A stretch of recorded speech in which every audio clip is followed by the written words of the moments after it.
आज देशाचा अर्थसंकल्प सादर झालाय. पाहुयात त्या संदर्भातल्या टॉप 9 बातम्या.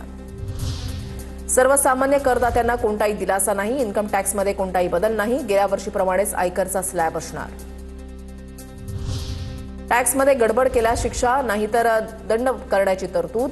अघोषित संपत्तीची मर्यादा 1 कोटींपर्यंत. अपघात विम्यावर मिळणाऱ्या रकमेवर कोणताही टॅक्स नाही. एलसीडी, एलईडी, मोबाईल फोन, बूट, बाईकसह मधुमेह, कॅन्सर औषधं, भारतामध्ये बनवलेले कपडे, क्रीडा साहित्य स्वस्त होणार. अर्थसंकल्पातून मोठी घोषणा. मद्यप्रेमींना केंद्र सरकारचा मोठा झटका. दारू, सिगारेट महाग होणार. अर्थमंत्री निर्मला सीतारामन यांची मोठी घोषणा. पर्यावरणपूरक प्रवासी वाहतुकीला प्रोत्साहन देण्यासाठी 7 अतिजलद रेल कॉरिडॉर्स. मुंबई, पुणे, हैदराबाद, चेन्नई, बंगळुरू, दिल्ली, वाराणसी, सिलिगुडीमध्ये हायस्पीड रेल्वे कॉरिडॉर तयार करण्याची घोषणा. शेतकऱ्यांसाठी बहुभाषिक एआय टूलसह कापूस उत्पादनासाठी नवीन योजना राबवणार. नारळ, चंदन, काजूचे उत्पादन वाढवण्यावर सुद्धा भर.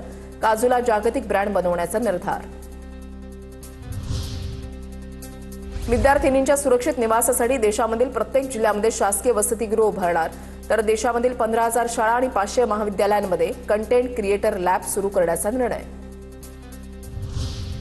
आयुर्वेद अभ्यासासाठी 3 नव्या संस्था उभारणार. तर गुजरातच्या जामनगरमध्ये वैश्विक आयुर्वेदिक केंद्र उभारणार. अर्थमंत्री निर्मला सीतारामन यांची माहिती. आंध्र प्रदेश, केरळ आणि ओडिशा या राज्यांसाठी अर्थमंत्री निर्मला सीतारामन यांची मोठी घोषणा. खनिज कॉरिडॉर आंध्र प्रदेश, ओडिशा आणि केरळला होणार. अर्थसंकल्पावर अनेक प्रतिक्रिया आलेल्या आहेत. पाहुयात त्या संदर्भातल्या टॉप 9 बातम्या. भारत लवकरच तिसरी जागतिक अर्थव्यवस्था बनेल. मेक इन इंडिया आणि आत्मनिर्भर भारतवर फोकस.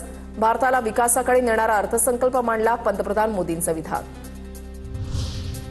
विकसित भारताकडे दमदार पाऊल टाकणारा हा अर्थसंकल्प. 7 हायस्पीड रेल्वे कॉरिडॉरमुळे जीडीपीमध्ये मोठी वाढ होईल. मुख्यमंत्री फडणवीसांचं ट्विट.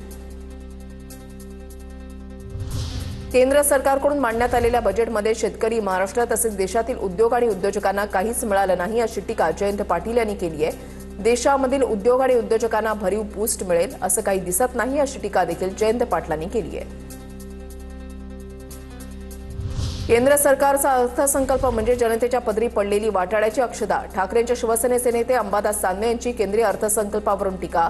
हा अर्थसंकल्प शेतकरी, युवक, मध्यमवर्गीयांची घोर निराशा करणारा दानवेंचं वक्तव्य. केंद्र सरकारचं बजेट हे अत्यंत निराशाजनक आणि हास्यास्पद आहे. बजेटवर काँग्रेसचे नेते यशोमती ठाकूर यांची प्रतिक्रिया.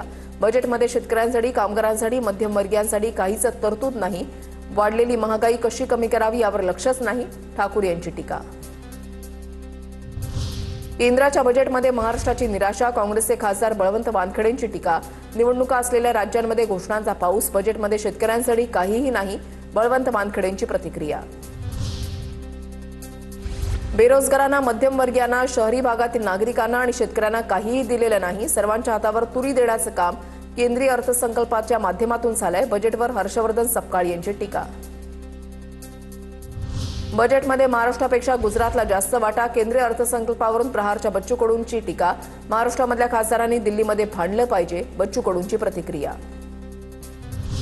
अर्थसंकल्पात शेतकरी, कामगार यांना प्राधान्य देण्यासाठी अनेक तरतुदी. भविष्यामध्ये संशोधनाला महत्त्व दिले जाणार. यासाठी 24,000 कोटींची तरतूद. गृहराज्यमंत्री पंकज भोयर यांची अर्थसंकल्पावर प्रतिक्रिया.